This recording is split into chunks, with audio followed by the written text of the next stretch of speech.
Hi, I'm Bill Bonfanti, box office analyst for FilmGo.net. Welcome to Box Office Bang Up. My co-host, Wall Street trader Frank Nocerino, couldn't be with us this week, but he'll be back next week, so sorry, you only have me this weekend. Anyway, it's kind of a slow weekend at the box office. There are two new releases. One, the remake of Nightmare on Elm Street, which is going to do really well this weekend. However, every other film in the top 10 is going to be at low numbers. The second new release is Furry, a family comedy starring Brendan Fraser. And that one's not going to do too well. We'll get to that in a minute. Let's start with Elm Street. In the last couple of years, there have been quite a few horror remakes of franchises from the 80s. Friday the 13th last year came out with a great opening weekend, opened about $40.5 million. Of course, the film fell off a cliff after that. The second weekend is notorious for actually one of the biggest box office drops in history, dropped 80% in its second weekend. The film went on to make about $64 million, which is respectable but kind of pathetic considering it made 40 in 3 days. Other horror remakes that have been successful, Texas Chainsaw Massacre, Halloween, those both opened to about 28 million each and went on to make between 60 and 80 million. So there's really a market for these types of films. Arguably, I mean, I'm a little bit biased here because I always did like Freddy Krueger and Nightmare on Elm Street when I was a kid, and I was never really into the other franchises. But I would think that Freddy Krueger is probably the most popular among those 80s icons like Mike Myers and Leatherface and Jason Voorhees.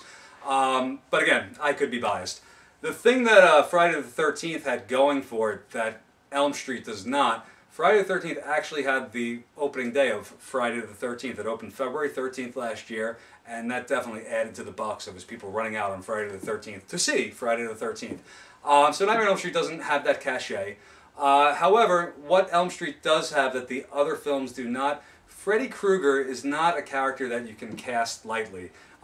Anyone can play Jason Voorhees. You put on a hockey mask and say, kill, kill, kill, kill, kill. You're fine. You got the part. Same thing with Leatherface and Mike Myers, whereas Freddy Krueger is he's got a big personality. So filling his shoes is no easy task, and I think they've got some inspired casting here with Jackie Earle Haley, which, again, he's not a big box office draw at the moment. Doesn't really have any record to draw upon here, but he did win over a legion of fans with his awesome performance in Watchmen, and he's also winning over fans each week on Fox's Human Target. So I think he's going to be great in this role. I'm really excited to see it myself. I think the film's going to do really, really well. Will it edge out Friday the 13th and outgross it? I think maybe it will. I'm going to go with $42 million for the weekend, just edging out Friday the 13th, but I do expect it to make a little bit more than Friday the 13th in the long run as well. Elm Street's definitely going to have a big, big drop-off next weekend when Iron Man 2 premieres and basically takes up every box office dollar there is. But, it's not going to be 80% like Friday the 13th. I would expect it to be more in the neighborhood of 65 to 70%, and maybe Elm Street makes it to about 80 million overall. So, again, it's going to be a solid hit. I think that, a new franchise or an old franchise is reborn. On to the next release of the weekend. It's Furry, starring Brendan Fraser. He plays a real estate developer who wants to chop down some woods, and all the furry critters in the woods get revenge on him. Looks cute, I guess. My kids probably would like to see it.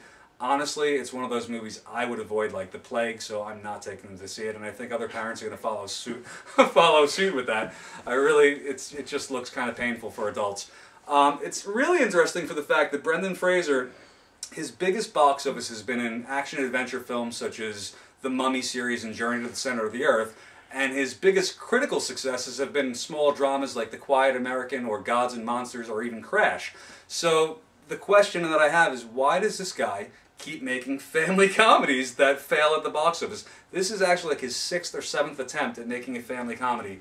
And honestly, only one of them was a hit. George of the Jungle made $105 million back in like 1997, and then every film since then, whether it be Dudley Do-Right or Monkey Bone or Looney Tunes back in action, they've all made less than $20 million at the box office. So why he keeps going back to this particular well, it's anyone's guess. Hopefully, I mean, I like the guy. I'd like Furry Vengeance to be a hit, but it's not going to be. It's going to make about $8 million this weekend, and maybe, if it's lucky, $25 million in its entire run. Brendan, you really need to get a new agent, I think. I love you, but you're just not picking the right roles, dude. Even Journey to the Center of Earth is sort of a family film. That made $100 million in its run, which is a solid, respectable hit. But again, that had the adventure element to it, so I think it really falls more in his action category. But yeah, Furry Vengeance is just not going to do it. It will be enough to be third place this weekend because it is a slow weekend, but it's going to get beaten by another family film, which is in its sixth weekend, How to Train Your Dragon. Will again have a small decline this weekend, somewhere in the 20% neighborhood. Probably make about another $12 million this weekend, enough for second place. And that's pretty much it for this weekend, guys. Really, there's not much to say. Nightmare on Elm Street's going to rule the charts. It's going to make about $42 million. At the least that it makes is $36 million, but I'm going to go on the high end with $42 million. Furry Vengeance, again, it's really a box office disaster in the fact that it's just going to fail miserably. It's going to make $8 million this weekend and disappear from multiplexes real quick after that. So that's my box office predictions for this weekend. Come back next weekend. We're going to be discussing the release of Iron Man 2, which, I don't know, guys. I think this could wind up setting the new opening weekend record that The Dark Knight established back in 2008 with $158 million. We'll see. As next week gets closer, I'll let you know my final thoughts on that. Have a great weekend. Thank you for joining me.